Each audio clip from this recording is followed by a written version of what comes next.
Halo, perkenalkan nama saya Presidia Angelina Veronica Daud.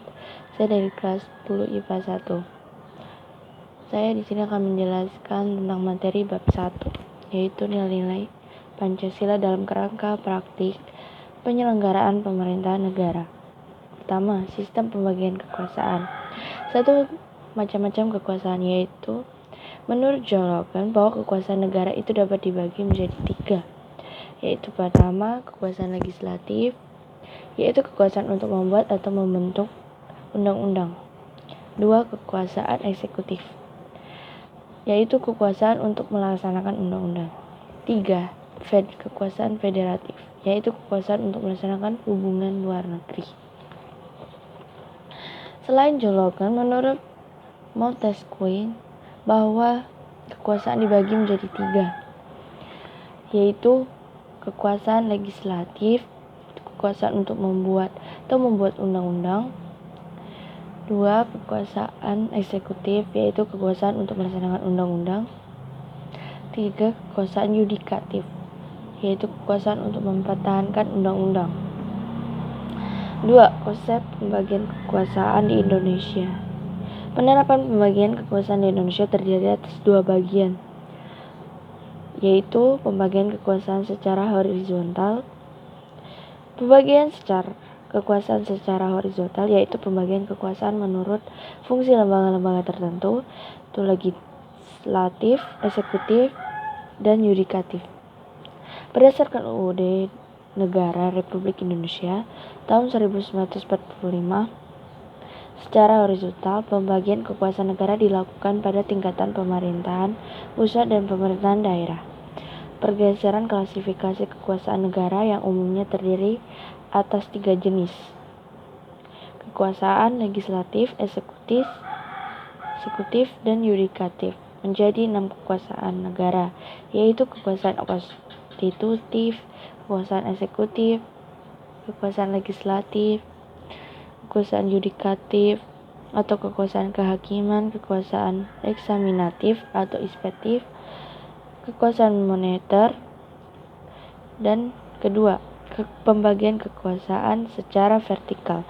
Pembagian kekuasaan secara vertikal merupakan pembagian kekuasaan berdasarkan tingkatannya, yaitu pembagian kekuasaan antara beberapa tingkatan pemerintahan. Pasal 18 ayat 1 UUD Republik Indonesia tahun 1945 menyatakan bahwa Negara Kesatuan Republik Indonesia dibagi atas daerah-daerah provinsi, dan daerah provinsi itu dibagi atas kabupaten, dan kota itu mempunyai pemerintahan daerah yang diatur dengan undang-undang. Kedudukan dan fungsi kementerian. 1.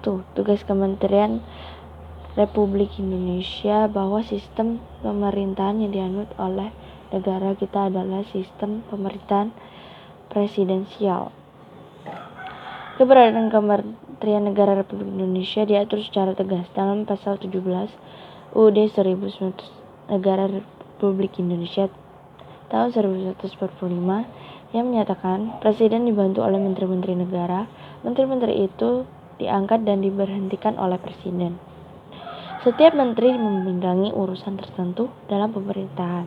Pembentukan, pengubahan, dan pembubaran kementerian negara diatur dalam undang-undang. Kementerian Republik Indonesia mempunyai tugas menyelenggarakan urusan tertentu dalam pemerintahan di bawahnya dan bertanggung jawab kepada Presiden dalam menyelenggarakan pemerintahan negara, yaitu penyelenggaraan perumusan, penetapan, dan pelaksanaan kebijakan di bidangnya. Perumusan, penetapan, pelaksanaan kebijakan di bidangnya, perumusan dan penetapan kebijakan di bidangnya.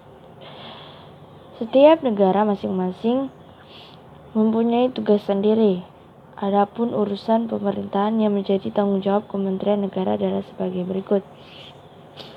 Urusan pemerintahan yang nomenklatur kementeriannya secara tegas disebutkan dalam UUD Negara Republik Indonesia tahun 1945, meliputi urusan luar negeri, dalam negeri, dan pertahanan.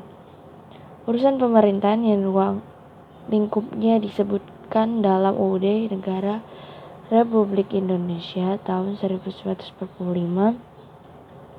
meliputi urusan agama, hukum, keuangan, keamanan, hak asasi manusia, pendidikan, kebudayaan, kesehatan, sosial, ketenagakerjaan, industri, perdagangan, pertambangan, negeri, energi, pekerjaan umum, transmigrasi, transportasi, informasi, komunikasi, pertanian, perkebunan, kehutanan, peternakan, kelautan, dan perikanan.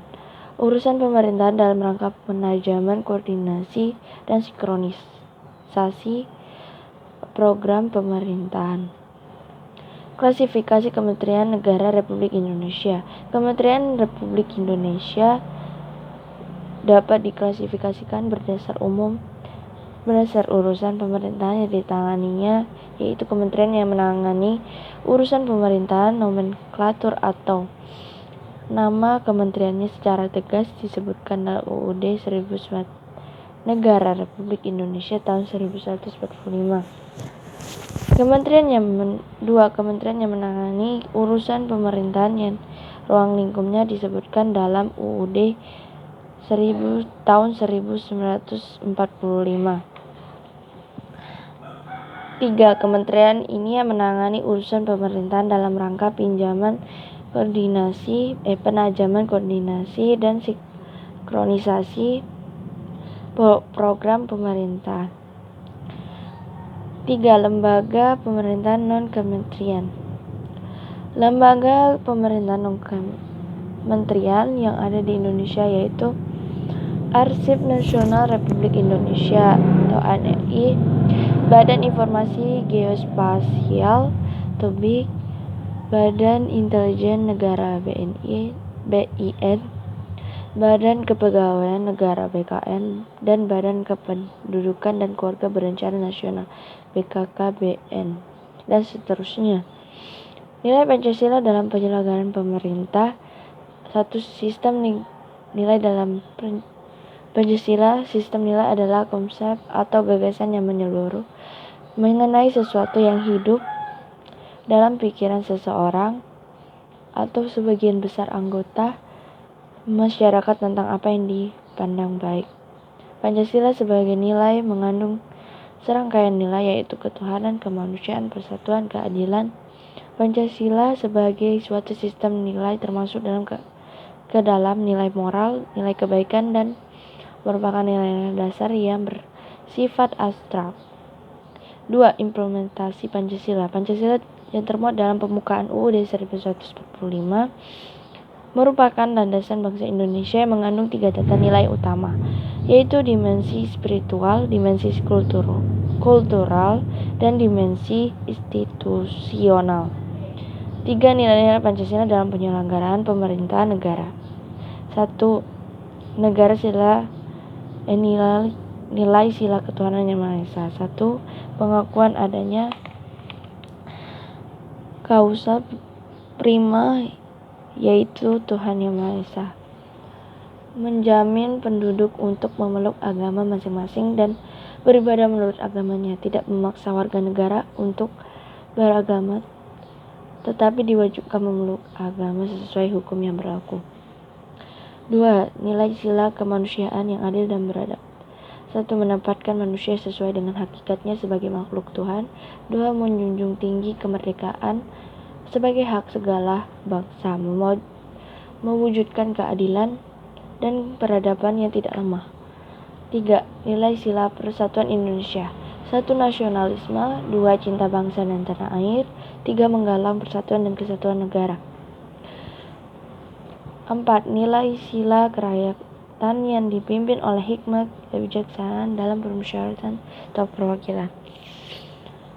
1. Hakikat sila ini adalah demokrasi. Demokrasi merupakan pemerintahan dari rakyat oleh rakyat dan untuk rakyat secara bulat.